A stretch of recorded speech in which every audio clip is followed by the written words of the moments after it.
First of all, thank you. Thank you, all of you, for coming here today.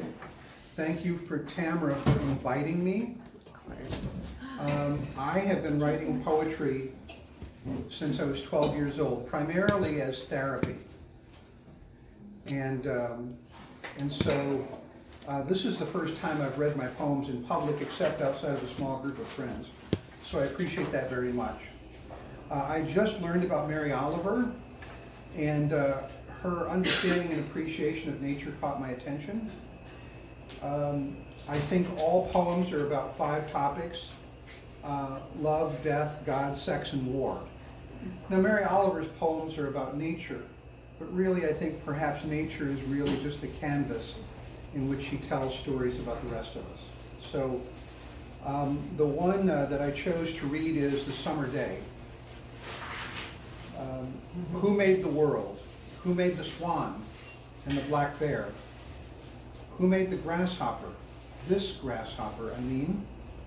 The one who has flung herself out of the grass, the one who is eating sugar out of my hand, who is moving her jaws back and forth instead of up and down, who is grazing around with her enormous, complicated eyes. Now she lifts her pale forearms and thoroughly washes her face. Now she snaps her wings open and floats away. I don't know exactly what a prayer is.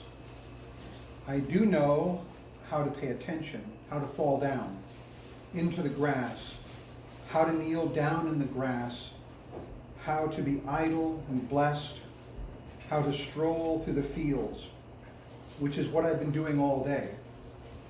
Tell me, what else should I have done? Doesn't everything die at last, and too soon? Tell me what it is you plan to do with your one wild, precious life. Wonderful poem. I think of poems as biography. I've tried to write poems when I'm calm and happy. It's impossible. Absolutely true. I can only write when I'm stretched with strong emotion. And sometimes it's the emotion of others. So this first one's called The Long Road Home. As a friend recently had to leave home and go somewhere else, and I was moved by that experience. I felt the sense of leaving as I lingered by the door. Something in me said that I would miss this so much more. I took a final walk around to see it one more time, the place where I had lived through all the sad and the sublime. The notches on the doorframe marked the passing years of all the celebrations and all the flowing tears. They marked the string of memories that we never knew to hold tightly in our memories that fade as we grow old. I strained my ears to hear the footsteps in the hall of children long since grown and family come to call. The breakfast table chatter that I longed for now was gone. The silence in the kitchen was to me the saddest song. It was 7:30 when we got out on the road, both cars packed with everything we own. My favorite chair, my orchids, my picture by the door, the echo of the empty sounds of heels on empty floors. The path was unfamiliar, filled with unfamiliar sights, traveling through the darkness long into the night. We finally arrived at a place I did not know, a darkened path through heavy woods where moonlight barely shone. With my last ounce of energy, I collapsed into the bed. The miles had all been traveled. The tears had all been shed. I slept the heavy slumber of a traveler at the end, to close my eyes and rest my head, my body on the mend. I woke to the strangeness of being far from home, in an unfamiliar bedroom in a place I did not know. The early morning sunlight was peeking through the blinds. The tiny dots of light cast a dance across my eyes. And then I heard a happy dance of feet across the floor. I saw my favorite chair, my orchids, and the picture by the door. I felt a sense of energy that echoed through this house. Scents of eggs and bacon made me smile to myself. Standing in the kitchen with friends and family all around, the kitchen table chatter is the most delightful sound.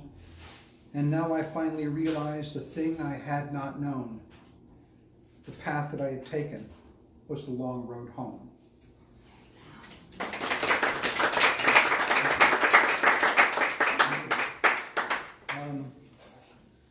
We were talking about cat poems, and so I've written a poem called The Civilized Cat. A little girl sits in her pink frilled dress, bows in her hair are her Sunday best, sitting in the sun with her feline friend, resting in her lap, petting her again. Sarah softly purrs the song of sleep. Her eyes are darting, dreams are deep. Looking at her kitty, the little girl smiled. Little did she know this cat is wild. Sarah went missing late last night, dashing in the darkness to the little girl's fright. In the field and woods, Sarah did prowl, sharing for pleasure the occasional howl. The little girl knew not where she'd been.